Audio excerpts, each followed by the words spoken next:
We've got another trade video today, and this one's brought to you by the DraftKings Sportsbook. While it's certainly been a slow offseason, there's no denying that the trade market has been explosive. Juan Soto to the Yankees was the blockbuster of the winter, and just last week, the Orioles finally acquired their ace in Corbin Burnes. These American League East Titans are going for it with these big-time rental trades, opening up a tight window in 2024 with superstar talent. But what is a rental trade? Well, usually these trades come at a lesser price of a traditional move because the major league talent in question is only available to that team for a season, maybe even just half a season if the trade is made at the deadline. There's inherent risk to these moves, especially when price tags are as high as they were for players like Corbin Burnes and Juan Soto. The 2023 Los Angeles Angels serve as a cautionary tale of going all in on rental trades. They traded their top 3 prospects and several other top 20 prospects to acquire established talent on expiring contracts, also known as rental players. Lucas Giolito, Reynaldo Lopez, CJ Cron, Randall Grichuk, Eduardo Escobar, all players brought in to help the team with full knowledge that they'd be free agents at year's end. Well, suffice to say, things did not work out for the Angels, and they even cut some of these guys on the waiver wire just to try and stay under the luxury tax. Today, we're going to look at the worst rental trades of all time and just how bad the all-in teams got burned in the end. If you want a more positive spin on this kind of video, I did make a video of the best of these trades last summer, which you can go check out. Now, just to clarify, this isn't just a bad trades list. The distinction with this list is that each major league player acquired had just that current season left on their contract before hitting free agency and would go on to leave the team right after the season concluded, making the burn of the trade much worse. So here are some trades that don't qualify for today's video. Fernando Tatis Jr. for James Shields, Yordan Alvarez for Josh Fields, John Smoltz for Doyle Alexander, and so on. Got it?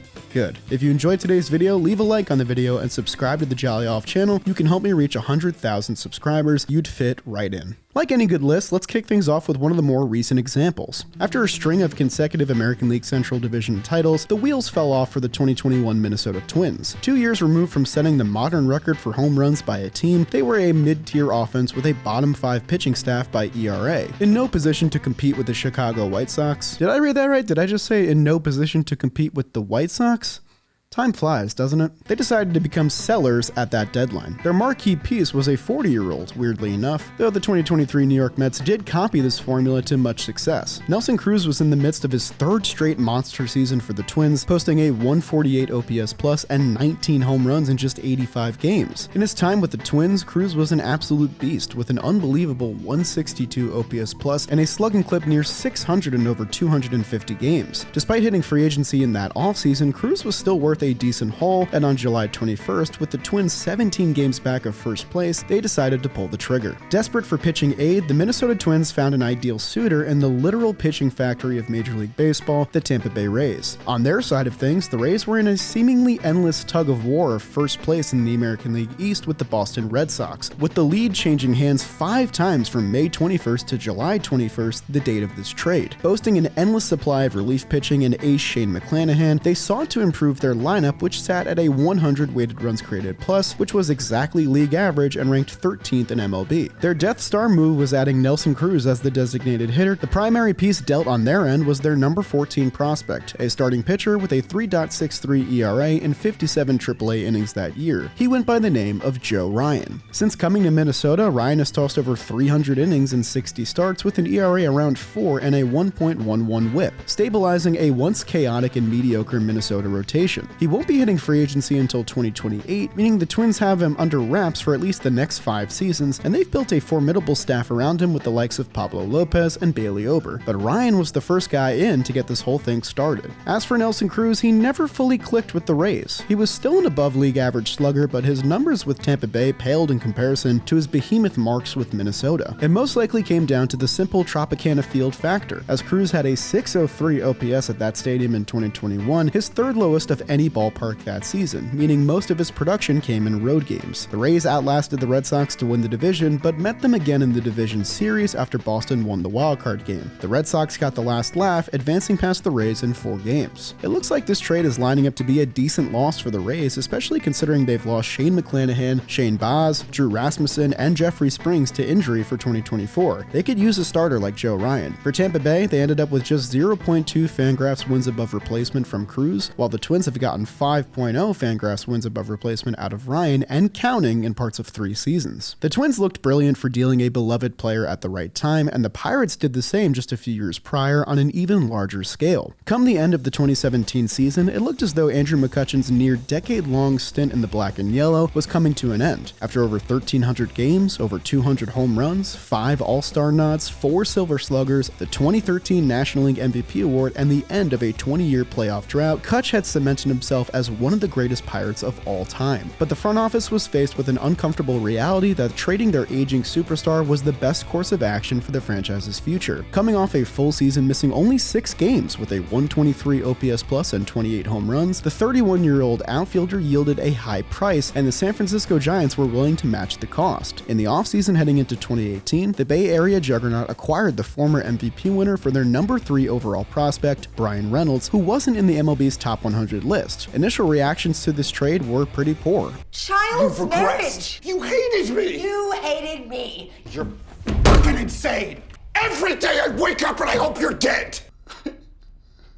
Obviously because a franchise icon had been dealt, but also because Pittsburgh fans felt the return was not nearly enough. Granted, the Pirates' recent trade history wasn't exactly great, and it wouldn't exactly get better after this, so I definitely understand where they were coming from. The Giants' attempt to swiftly turn around their losing ways coming off a 98-loss season proved fruitless, as the team simply wasn't an Andrew McCutchen away from fixing their roster's problems. While Kutch continued to produce at a high level, the Giants dealt with Hunter Pence's injury woes, the regression and aging of their superstar core, and a rotation that pretty much fell apart when Madison Bumgarner wasn't on the mound. With just the remainder of the season left on McCutchen's contract, the Giants were faced with a dilemma when the waiver deadline approached and the team had fallen to 4th place in the division. They had hung around at a 500 record for essentially the entire season, never advancing more than 5 games over a winning record or under a losing record, and the writing seemed to be on the wall. With just a month of play left, the Giants cut their losses and dealt Kutch to the contending Yankees, not yielding much in return. The biggest travesty of this situation, though, is McCutchen having to shave his beard. I mean, look at this. He looks naked. Where's his aura? As for the Pirates, they'd begun to reap the rewards of the Giants' failed rental trade come next season with the promotion of Brian Reynolds. He played most of 2019 after a collision in the outfield between Starling Marte and Eric Gonzalez opened up a roster spot, and he certainly felt the pressure of his situation, stating that he had always felt like he needed to be the replacement for Andrew McCutchen. But he started off right. He finished 4th in National League Rookie of the Year voting in his first season with a 130 OPS plus and over 50 extra base hits in over 130 games. From there, Reynolds had established himself as one of the best center fielders in the game with nearly 100 home runs, a 124 OPS plus, and an all-star nod as the quote-unquote replacement to McCutchen in Pittsburgh. Years down the line, Reynolds credits this trade as the reason for his big league career taking off, doubting what could have been in San Francisco had he stayed. While the team hasn't done much winning since the trade, they did lock up Reynolds to an 8-year extension worth $106 million, which is the largest deal ever handed out in their franchise's history. Also, they got McCutchen back last season, and he was still really good. He's even on board for the 2024 season as well. Reynolds outscores McCutchen by over 14 Fangraphs wins above replacement in this swap, not even factoring in the value that Kutch has brought back to the team since his triumphant return. This is a big win for the Pirates. Quick interruption on today's video to thank today's sponsor, which is the DraftKings Sportsbook. I know we're talking about baseball on this channel, but it's the last week of the season where you can bet on football, and there's no better place to do it than the DraftKings Sportsbook. Right now, if you download their app and use promo code OLIVE, you can bet $5 on any wager and win $200 in bonus bets instantly and bet to your heart's desires. I've been betting on a lot of MLB futures, but if football's your thing, there's no better time to do it. Also, if sports betting is not yet legal in your state, you can still get in on the fun with DraftKings Daily Fantasy and have a shot to win daily cash prizes. It all starts with my promo code OLIVE, where you bet $5 on any wager and win $200 in bonus bets instantly at the DraftKings Sportsbook. Thank you to them for sponsoring today's video. Now let's get back to some rough rental trades. Now, I know we ragged on the Rays a little bit before with their Nelson Cruz acquisition, so it's only fair that we counter that with one of the best trades in their franchise's history. Now, they've stolen talent from across the league in their recent dealings for players like Tyler Glasnow, Isaac Paredes, Yandy Diaz, and more, but for this trade, we're going to turn the clock back nearly 2 decades, back to the days of the Devil Rays. In 2006, the Devil Rays were in the midst of their 9th consecutive losing season since the inception of their franchise, with no certain end in sight. Outside of exciting young stars in Carl Crawford and Scott Kazmir, this team had nothing going for it. Already 11 games below 500 come that year's All-Star break. Buried in last place by a 15.5 game margin, the team began selling off pieces, starting with outfielder Aubrey Huff. Yeah, that name might sound familiar because of his let's say, very active social media presence, but once upon a time, Aubrey Huff was a ball player, and a pretty good one at that. I know, it stinks. At the time of the deal, Huff was the all-time franchise leader in home runs, RBIs, and OPS in the midst of his 5th straight 20-homer season. While he was a liability defensively, his bat was productive, enough for the Rays to swing a deal to send him to the Houston Astros with just 2 months left on his contract before he hit free agency. Coming off a World Series sweep, the Houston Astros were desperate to get back in the dance, but had just a .500 record at the time of the trade with 2 months left to go. They'd finished the season 2 games over .500, as the Huff trade wasn't nearly enough to offset a paltry offense and a rotation that couldn't survive half a season without Roger Clemens and a full down year from Andy Pettitte. Huff did homer 13 times in 68 games, but his 107 OPS plus and poor defense wasn't much of a needle mover, as he garnered exactly 0 F-WAR. Later on, he signed a 3-year, $20 million contract with the Baltimore Orioles, where he returned to form and had a successful back half to his career. What's funny about this trade is that the common perception at the time was that it was nothing more than a salary dump. Huff's deal was expiring, and the team wanted to free up third base for BJ Upton and also wanted to shed $6 million. The Rays viewed their acquired prospects, Houston's number 5 Ben Zobrist and number 15 Mitch Talbot, as farm depth more than anything else. Zobrist reached the majors a few weeks later and spent time at shortstop the next 2 years with Tampa Bay. It did take a little bit to establish himself, but as soon as the 2008 team rose to prominence, so did he. He became the prototype of the super utility player, playing both middle infield and corner outfield positions with regularity, as he hit his stride offensively. In 2009,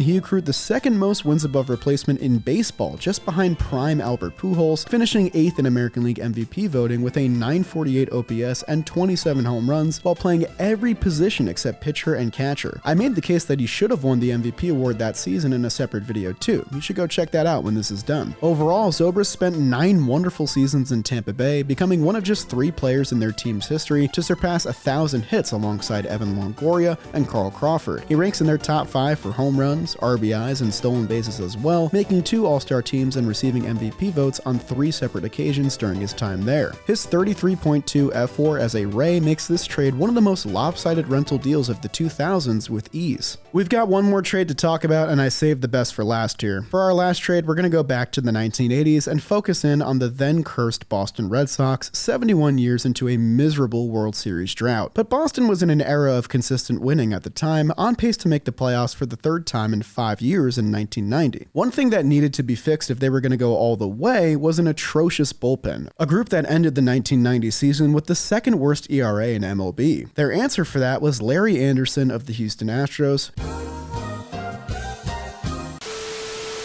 Today I want to tell you about a favorite recipe of mine. All you need is a big wad of money, just like this. It's great for bachelors or players whose wives are out of town. Huh? How you doing, ladies? Oh, geez, look at this service. Tremendous. You gotta love it around here. Well, I hope you've enjoyed this edition of Now You're Cooking. And I've got some questions that have been puzzling me. Was Robin Hood's mother known as Motherhood? Or why do Slim Chance and Fat Chance mean the same thing? How do you know when you're running out of invisible ink? Why does sour cream have an expiration date? Who had thrown over 400 innings with a 2.57 ERA in 5 seasons with the club. His signature pitch, his slider, was referred to by some of his contemporaries as the best in all of baseball. And upon his arrival in Boston, he continued to shine with a 1.23 ERA in 22 innings in the final month of the season. Boston had traded for just that last month, and though Anderson excelled, it wasn't enough to overcome a 4-0 ALCS sweep at the hands of the 103-win Oakland A's. As for Anderson, he left that offseason on a 2-year, $4 million deal with the Padres, where he finished off what's honestly a very good 17-year career for a relief pitcher. Boston was left high and dry, though they were able to protect top prospect Scott Cooper, ranked 68th in all of MLB, who GM Lou Gorman refused to include in the deal for Anderson. Instead, he opted to send away their 4th-round pick from the year prior, another third baseman named Jeff Bagwell. Yeah, this guy traded away Jeff Bagwell for 1 month of a reliever, and he's also the same GM that traded Curt Schilling and Brady Anderson to the Baltimore Orioles too.